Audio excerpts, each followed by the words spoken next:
അസ്സലാമലൈക്കും. പുതിയൊരു വീഡിയോയിലേക്ക് എല്ലാവർക്കും സ്വാഗതം. പുറത്ത് നല്ല മഴയാണ് ട്ടാ. പുറത്ത് നല്ല മഴ നടക്കുമ്പോൾ നമ്മൾ സാധാരണക്കാരായ വീട്ടിൽ എൻ്റെ അടുക്കളയിലെ കുറച്ച് വിശേഷങ്ങളാണ് ട്ടാ കാണിക്കണത്. ഇതൊന്ന് കണ്ടു നോക്കുക. കണ്ടിട്ട് നിങ്ങൾക്ക് ഇഷ്ടപ്പെടുകയാണെന്നുണ്ടെങ്കിൽ ലൈക്ക് ചെയ്യുക, ഷെയർ ചെയ്യുക, സബ്സ്ക്രൈബ് ചെയ്യുക, കമൻറ്റ് ചെയ്യട്ടാ. രാവിലത്തെ ചായ കുടിയൊക്കെ കഴിഞ്ഞിട്ട് പാത്രമൊക്കെ കഴുകി റെഡിയാക്കിയതാണ്. അതിന് ശേഷം ഞാൻ കുറച്ച് കരിവേപ്പിൻ്റെ ഇല പുറത്തുനിന്ന് കൊണ്ടുവന്ന് വെച്ചിനി. അത് കഴുകിയതിൻ്റെ ശേഷം ഫാനിൻ്റെ ചുവട്ടിലിട്ട് ഉണക്കി ഞാനൊരു പാത്രത്തിലിട്ടുകാണ്ട് അടച്ച് ഫ്രിഡ്ജിൽ വെക്കുകയാണ് ചെയ്യണത്. ഇത് സ്ഥിരമായിട്ട് ഞാൻ ചെയ്യണത് തന്നെയാണ്.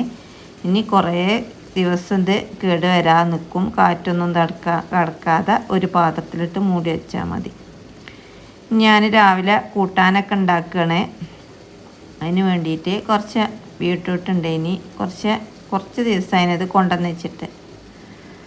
അപ്പോൾ അതുകൊണ്ടൊരു കൂട്ടാനാണ് ഉണ്ടാക്കുന്നത്, ഉപ്പേരിയല്ല. അപ്പോൾ അതൊക്കെ ചെറുതായിട്ട് മുറിച്ചിട്ട് മിക്സിൻ്റെ ജാറിലിട്ടിട്ട് ഒന്ന് ചെറുതായിട്ട് പൊടിച്ചെടുക്കുക ചെയ്യണത് ട്ടാ. അരക്കല്ല, ഒന്നായിട്ടുണ്ട് അരിഞ്ഞ് വേസ്റ്റ് ആക്കൂല, ചെറുതായിട്ട് പൊടിഞ്ഞ് കിട്ടുക ചെയ്യണത്. ഇത് ഒരു ചട്ടി അടുപ്പത്ത് വെച്ച് അതിക്ക് വെളിച്ചെണ്ണ വെച്ച് കടുക് ഇട്ടതിന് ശേഷം ആ ബീട്രൂട്ട് ഇട്ട് കൊടുത്ത് അതിക്കൊരു സ്പൂൺ മുളകും പൊടി, മഞ്ഞൾപ്പൊടി ഒക്കെ ഇട്ട് കൊടുത്തിട്ട് ഉപ്പ് ഇട്ട് കൊടുത്തിട്ട് നല്ലോണം വേവിച്ചെടുക്കുക ചെയ്യണത്. കുറച്ച് വെള്ളം ഒഴിച്ചിട്ട്. ഇത് കരണ്ടൊന്നും ശരിക്കല്ല, ഇങ്ങനെ മിന്നി കൊണ്ട് നിൽക്കുക കേട്ടോ. അതാണ് ഇതൊരു വെളിച്ചം ഇങ്ങനെ ആയി നിൽക്കുന്നത്. നല്ല മഴയാണ് പുറത്ത്. അപ്പോൾ വെന്ത് വരുന്ന സമയം കൊണ്ട് ഞാൻ ഒരു അരമുറി തേങ്ങയൊന്നുമില്ല, കുറച്ച് തേങ്ങ, കുറച്ച് കരിവേപ്പിൻ്റെ ഇലയും, 2 പച്ചമുളകും, കുറച്ച് ചെറിയ ജീരകവും, ഒരു 2.5 സ്പൂണ് തൈരും കൂടി ഒന്ന് അരച്ചെടുക്കുക. ചെറിയ ഉള്ളിയൊന്നും ഇട്ട് കൊടുത്തിട്ടില്ല കേട്ടോ. ചെറിയ ഉള്ളിയും വെളുത്തുള്ളി ഒന്നും ഇട്ട് കൊടുത്തിട്ടില്ല. അത് അരച്ചിട്ട് അതൊന്ന് ആ ബീട്രൂട്ട് വെന്തപ്പോൾ അതിൽ ഒഴിച്ച് കൊടുക്കുക കേട്ടോ. ഇതാണ് ഇന്നത്തെ ചോറക്കുള്ള കൂട്ടാൻ. ഇനി ഒരു ചെറിയൊരു കഷ്ണം ചിരങ്ങണ്ടേനി, അതും കൂടി ഒന്ന് വേവിച്ചെടുക്കുന്നുണ്ട്. അത് മുറിക്കണതൊന്നും ഞാൻ വീഡിയോയിൽ കാണിച്ചിട്ടില്ല.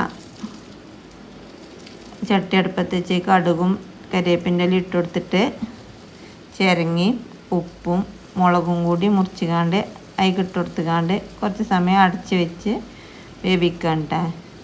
അപ്പോൾ ചോറും കൂട്ടാനൊക്കെ ആയിട്ടുണ്ട്. ഇനി ഞാൻ ഇനിയുള്ള പാത്രങ്ങളൊക്കെ കഴുകി എടുക്കുകയാണ്. പുറത്ത് മഴ ചെയ്താൽ അകത്തുള്ള നമുക്കൊരു പണി ഉണ്ടാവില്ല. കാരണം മഴ കൊണ്ട് എടുക്കണവർക്ക് പണിയൊക്കെ ഉണ്ടാവും കേട്ടോ. പിന്നെ റാക്കുമ്മലൊക്കെ കുറച്ച് വെള്ളം ഒഴിച്ചിട്ട് നല്ലോണം കൊണ്ട് വടിച്ചെടുക്കുകയാണ്. പിന്നെ താഴെയൊക്കെ ഒന്ന് നനഞ്ഞിട്ടുണ്ട് ഇനി. അപ്പോൾ അതൊക്കെ ഒന്ന് വൈപ്പർ കൊണ്ട് തുടച്ചെടുക്കുന്നുണ്ട് കേട്ടോ. അങ്ങനെ തുടച്ചെടുത്താൽ പിന്നെ നല്ല ആക്കാൻ പോരും ചെയ്യും. ഇതാണ് ഇന്നത്തെ വീഡിയോ. ഒന്ന് കണ്ടു നോക്കുക. അസ്സലാമു അലൈക്കും.